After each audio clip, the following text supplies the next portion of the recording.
Good morning everyone, welcome back to the channel. आज की video में 14 जून के करंट अफेयर्स को डिस्कस करेंगे। शुरुआत करते हैं। पहला क्वेश्चन है, who has become the chief minister of Arunachal Pradesh after the 2024 legislative assembly election.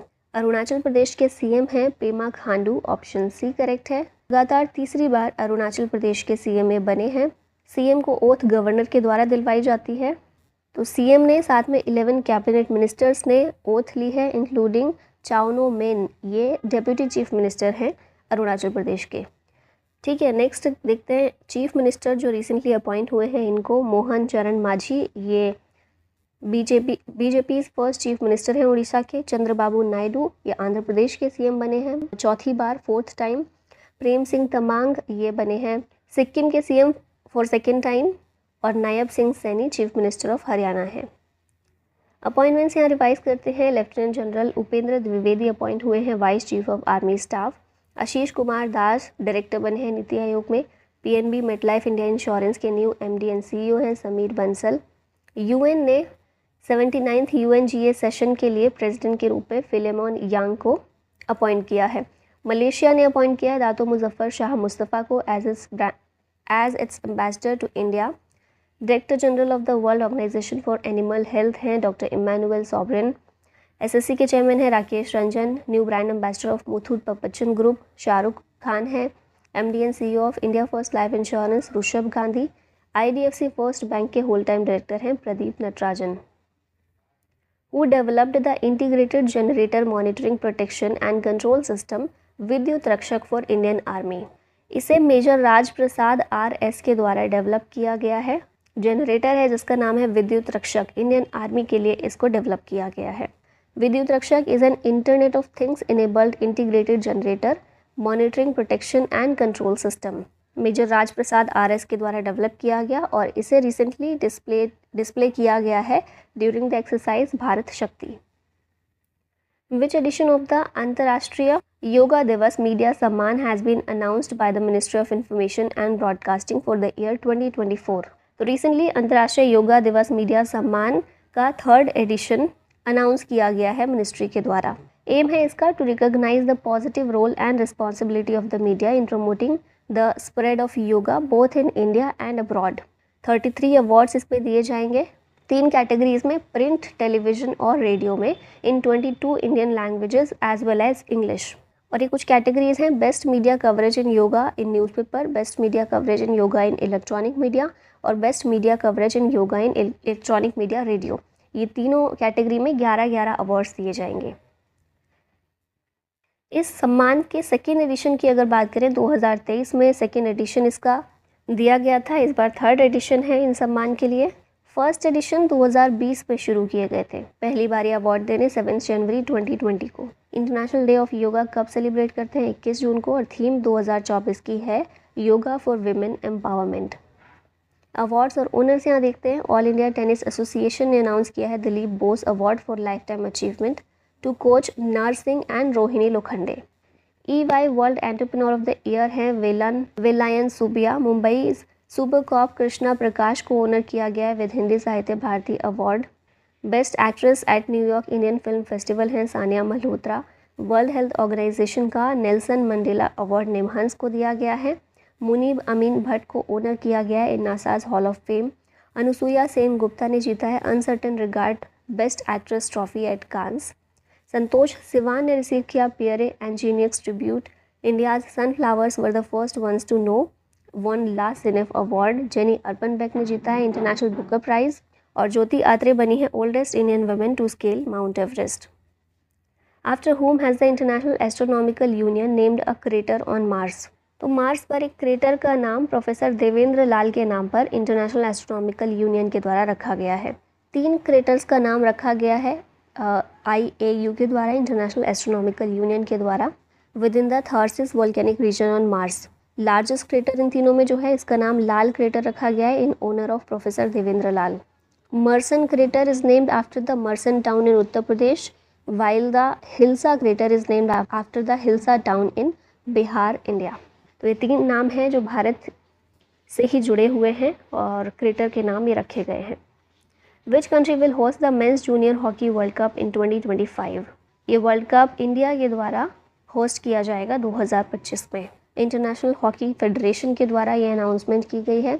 दिसंबर में 2025 दिसंबर में ये वर्ल्ड कप होगा, mains junior hockey world cup. 24 teams इसमें पार्टिसिपेट करेंगी। 2023 में कुआलालंपुर में हुआ था, जर्मनी इसमें जीता था ये टाइटल। फिर इससे पहले इंडिया ने कप होस्ट किया है 2013 में नई दिल्ली में, 2016 में लखनऊ में, 2021 में भुवनेश्वर में और अभी 2025 में करेगा भारत। इंडिया चैंपियन भी बना है 2016 में। Brazil host the FIFA women's world cup for the first time. ये फैक्ट भी याद रखिएगा। इंटरनेशनल हॉकी फेडरेशन की बात करें तो FIH इसे शॉर्ट में बोलते हैं। मेंस और विमेंस इंटरनेशनल हॉकी को ये गवर्न करता है। 7 जनवरी 1924 में इसे इस्टेब्लिश किया गया था। India was the first Asian country to join FIH in 1928। Headquarter है लुसाने, स्विट्जरलैंड में। चेयरमैन है मोहम्मद तैयब इकराम। स्पोर्ट्स न्यूज़ रिवाइज करें तो सुमित नागल ने जीता है men's singles title at the Heilbronn Neckarcup कप। ब्राज़ील होस्ट करेगा FIFA women's world cup 2027। Australia और उज्बेकिस्तान होस्ट करेंगे AFC women's Asia cup. India host करेगा BWF world junior championship 2024 Guwahati में। तमिलनाडु के P श्याम निखिल बने हैं India's 85th chess grand master. Satwik Sairaj, रंकी Reddy और चिराग शेट्टी ने जीता है men's doubles title at Thailand open. Thomas और उबर कप चाइना ने जीता है। मैक्स वर्स्टैपन ने जीता है Emilia Romagna grand prix. Charles Leclerc ने जीता है मोनाको ग्रैंड प्रिक्स। और ICC player of the month for April हैं हेले मैथ्यूज़ और Mohammad Waseem. When is international albinism awareness day observed? International albinism awareness day 13 जून को सेलिब्रेट किया जाता है और इस दिन को लॉन्च किए हुए 10 साल पूरे हो गए हैं 2024 में। इसलिए थीम इस साल की रखी गई है 10 years of international albinism awareness day, a decade of collective progress. Albinism एक नॉन कंटेजियस, रेयर और जेनेटिकली इनहेरिटेड हेल्थ कंडीशन है जो कि जन्म के समय से ही किसी में होती है, which results in the lack of melanin in the skin, eyes and hair. It is causing vulnerability to the sun and bright light. और ऑलमोस्ट सारे एल्बिनोज जो होते हैं ये विजुअली इम्पेयर्ड होते हैं and are prone to developing skin cancer. Who was Rajiv Taranath who recently passed away? ये एक सरोद मैस्ट्रो थे जिनकी रिसेंटली डेथ हो गई है, तो याद रखिएगा। सीनिया मैहर घराना से ये बिलोंग करते थे और उस्ताद अली अकबर खान के सीनियर मोस्ट डिसिपल थे। 2000 में इन्हें संगीत नाटक अकेडमी अवार्ड मिल चुका है। 2019 में पद्मश्री मिल चुका है और कर्नाटक के भी बहुत से अवार्ड इन्हें मिल चुके हैं। सरोद मैस्ट्रो थे Rajiv Taranath. Which major Indian port made it into the top 20 in the Container Port Performance Index 2023? यह है विशाखापट्टनम पोर्ट जो कि टॉप 20 पोर्ट में आया है कंटेनर पोर्ट परफॉर्मेंस इंडेक्स के अंदर। 4th एडिशन इस इंडेक्स का जारी किया गया है। वर्ल्ड बैंक और S&P ग्लोबल मार्केट इंटेलिजेंस के द्वारा इसको डेवलप किया जाता है इस इंडेक्स को। Top ranked container ports in CPII 2023 was Yangshan Port China का, followed by the Port of Salalah Oman in second place। और विशाखापट्टनम पोर्ट जो है मेजर इंडियन पोर्ट टॉप 20 के अंदर ये आया है। Paradip port top cargo handling port है भारत में 2023-24 में। ये कुछ समय पहले हमने करंट में देखा था। पोर्ट्स भारत में कुछ इंपॉर्टेंट यहाँ पर देख लेते हैं। चेन्नई पोर्ट की बात करें तो ये तमिलनाडु में है। It is an artificial port and is the third oldest among the major ports of India। VO Chidambaram port की बात करें, ये भी तमिलनाडु में है। It was earlier called Tuticorin port. ये भी एक आर्टिफिशियल पोर्ट है। It is the southern most port of India। फिर उसके बाद कामराजार पोर्ट या फिर एन्नोर पोर्ट, ये भी तमिलनाडु का है। It is the 12th major port of India और ये भी एक आर्टिफिशियल पोर्ट है। विशाखापट्टनम पोर्ट की बात करें आंध्र प्रदेश में है and it is the only landlocked major port in India। Paradip port Odisha में है। ये एक नेशनल पोर्ट है और ये महानदी रिवर और बे ऑफ बंगाल के कन्फ्लुएंस पर लोकेटेड है। श्यामा प्रसाद मुखर्जी पोर्ट कोलकाता में जो है वेस्ट बंगाल में, ये ओनली रिवराइन मेजर पोर्ट है। It is situated on the Hooghly river और ये एक टाइडल पोर्ट है। कोचिन पोर्ट की बात करें केरला में है। ये एक नेशनल पोर्ट है और ये विलिंगटन आइलैंड पर मौजूद है, सिचुएटेड है। फिर नेक्स्ट आता है न्यू मंगलोर पोर्ट, ये कर्नाटका में है। ये एक नेशनल पोर्ट है। मरमगांव पोर्ट ये गोवा का है, नेशनल पोर्ट है। It was developed by the Portuguese to export iron ores from Goa. Deendayal port ये गुजरात में है। It was earlier called Kandla port, Gujarat के कच्छ डिस्ट्रिक्ट में मौजूद है और ये एक टाइडल पोर्ट है। फिर जवाहरलाल नेहरू पोर्ट ट्रस्ट या फिर नावा शेवा पोर्ट भी इसको कहते हैं, महाराष्ट्र में है। It is the most modern and mechanized port in India. It is the largest artificial port in India. Mumbai port ये भी महाराष्ट्र में है और ये लार्जेस्ट नेचुरल पोर्ट है भारत में. पोर्ट ब्लेयर पोर्ट अंडमान और निकोबार आइलैंड में है और बेसिकली साउथ अंडमान में ये मौजूद है. It is the newest major port of India. It was declare a major port in 2010. Index और रिपोर्ट्स यहाँ रिवाइज करते हैं. Global gender gap index release किया गया वर्ल्ड इकोनॉमिक फोरम के द्वारा और इंडिया की रैंक है इसमें 129th. टॉप किया है इसे आइसलैंड ने. 3 इंडियन कंपनीज़ को Times magazine global 100 most influential companies में शामिल किया गया है. Reliance Industries Limited, Tata groups और Serum Institute of India. UN ने ग्लोबल अनएम्प्लॉयमेंट को 2024 में कम होता प्रेडिक्ट किया है. दिल्ली का एयरपोर्ट टॉप 10 बिजिएस्ट एयरपोर्ट है दुनिया का. दिल्ली रैंक करता है highest among Indian cities in global index. World economic forum की travel and tourism development index में इंडिया की रैंक 39th है. यूएन रिपोर्ट के अकॉर्डिंग ग्लोबल इकॉनमी 2024 में 2.7% से ग्रो करेगी और 2025 में 2.8%. समर 2023 हॉटेस्ट है 2000 सालों में, स्टडी में ये बोला गया है. Which institution has announced that Indian universities will now offer admission twice? UGC के द्वारा यूनिवर्सिटी ग्रांट्स कमीशन के द्वारा ये अनाउंस किया गया है कि इंडियन यूनिवर्सिटी जो हैं अब 2 बार एडमिशन को ऑफ़र करेंगी. मतलब बाइनियल एडमिशन्स, एक एकेडमिक ईयर में 2 बार. जैसे कुछ यूनिवर्सिटीज़ ये ऑलरेडी कर रही हैं. जैसे इग्नू जो ओपन यूनिवर्सिटी है वो ये ऑफ़र करती है कि साल में 2 बार एडमिशन ले सकते हैं उसमें. इसी तरह यूजीसी के लिए बोला गया, यूजीसी के द्वारा अलाउ किया गया है कि इंडियन यूनिवर्सिटीज़ आने वाले एकेडमिक ईयर में बाइनियल एडमिशन को ऑफ़र कर सकती हैं. एम है इसका to increase student enrolment while reducing waiting times for enrolment. Admissions को ओपन किया जाएगा जुलाई अगस्त में और फिर जनवरी फरवरी में. तो ऐसे साल में 2 बार एडमिशन्स करवा सकते हैं. इससे पहले यूजीसी ने बाइनियल एडमिशन्स को अलाउ किया हुआ था for open and distance learning and online mode. ठीक है, अभी सबके लिए अलाउ कर दिया गया है.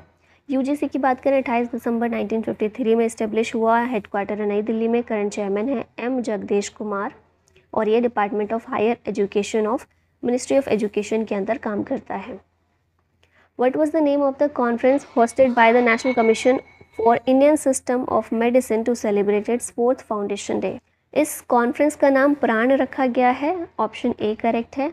National Commission for Indian System of Medicine इसने अपना 4th फाउंडेशन डे सेलिब्रेट किया है by hosting the Pran conference in collaboration with the AICTE and Ministry of Education Innovation Cell. ठीक है, तो ये याद रखिएगा. नेक्स्ट यहाँ पर इसके बारे में बात करें कमीशन के बारे में तो शॉर्ट फॉर्म है इसका NCISM. प्रेडिसेसर है central council of Indian medicine. Formation हुआ था 7 अक्टूबर 2020 में. पर्पस क्या है? रेगुलेटरी एजेंसी है. हेडक्वार्टर है नई दिल्ली में. चेयरपर्सन है वैद्य जयंत यशवंत देव पुजारी. एफिलिएशंस देखें अगर तो मिनिस्ट्री ऑफ आयुष के अंदर ही आता है. लास्ट में एक क्वेश्चन है आप लोगों के लिए. Which year has been officially designated by the United Nations as the International year of Quantum Science and Technology? 2024, 25, 26 या फिर 2027? इसका आंसर बताइएगा कमेंट में. और यहाँ पर आगे यूनाइटेड नेशन के इंटरनेशनल ईयर्स दिए गए हैं. जैसे 2027 का साल जो होगा international year of sustainable and resilient tourism होगा. 2026 का साल जो है ये 3 चीज़ें इसमें डिक्लेयर की गई. International year of women farmer, international year of volunteers for sustainable development और international year of rangelands and pastoralist के रूप में सेलिब्रेट किया जाएगा. फिर 2025 का साल देखें तो year to focus on quantum advancement, International year of Glaciers Preservation, International year of Peace and Trust. 2024 का साल हमने इंटरनेशनल ईयर ऑफ कैमेलिड्स के रूप में मना रहे हैं अभी. 2023 का साल था International year of Dialogues as a Guarantee of Peace, International year of Millets. फिर 2022 का जो साल है वो देखिए International year of Sustainable Mountain Development, International year of Basic Sciences for sustainable Development, International year of Glass, International year of Artisanal Fisheries and aquaculture.